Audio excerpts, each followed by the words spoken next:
मी तालात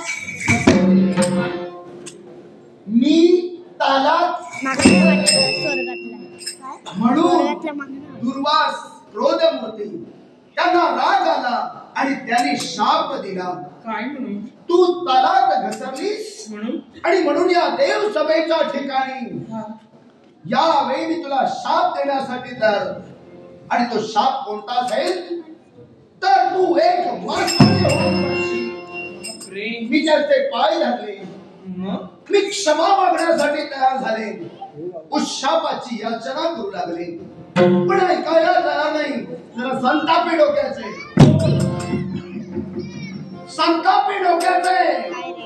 त्यांनी दुसरा शाप दिला.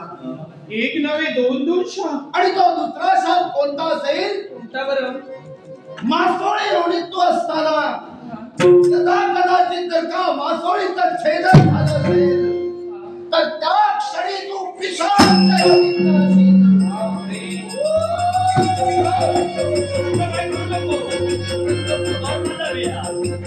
आणि पिशाच योनीत असताना मी तुमच्यासाठी झाले. माझ्यासाठी? होय. याच्या मुळाशी कारण आहे. कोणतं बरं? मला सांग, तुझ्या सौभाग्याचे धनी राजे शरकेतू हे अरण्याच्या ठिकाणी गेले होते. हो बरोबर आहे. मग अरण्याच्या ठिकाणी गेले असता मधुचंद्राची रात्र साजरी करण्या अगोदर गेल्या कारणानं तुमच्या आठवणीनं त्यांना थारा होत नव्हता.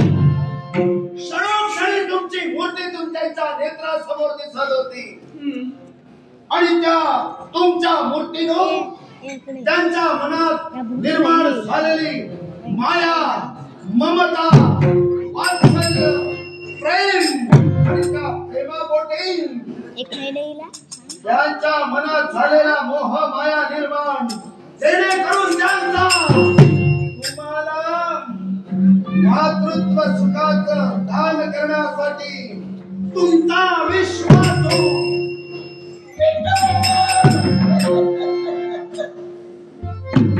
तुमच्या पक्षाजवळ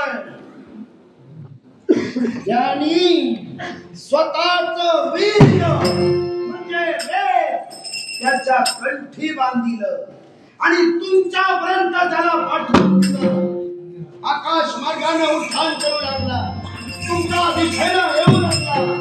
मार्गात अथोरी शक्तीनं त्याचा मार्ग अडविला आणि मार्ग अडविल्यानंतर त्याच्या कंठी असणारा तो वीर्याचा त्या सागरात पडला. त्या सागरात मासोळी रूपानं मी होते आणि मासोळी रूपानं असताना तो वीर्याचा रोजातील काही माझ्या उतरात आणि मला गर्भधारणा झाली. गर्भधारणा झाली आणि म्हणून जे तुमचं आहे ते तुम्हाला देण्यासाठी तुमच्या समोर उभी आहे. पण महत्वाचे कोणतं?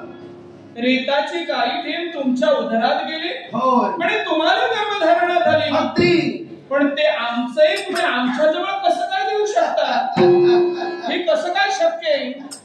आणि ते कसं शक्य आहे ते ऐकायचं असेल तर ऐका.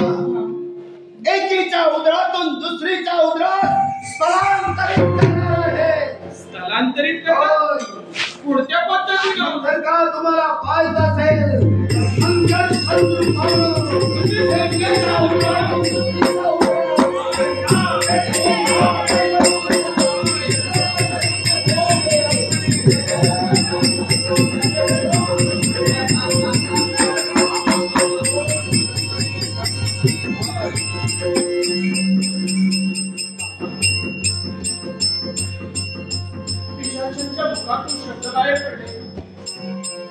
एकीच्या उदरातून दुसरीच्या उदरी म्हणजे माझ्या उदरी स्थलांतरित करायचे संघर्ष रूपानं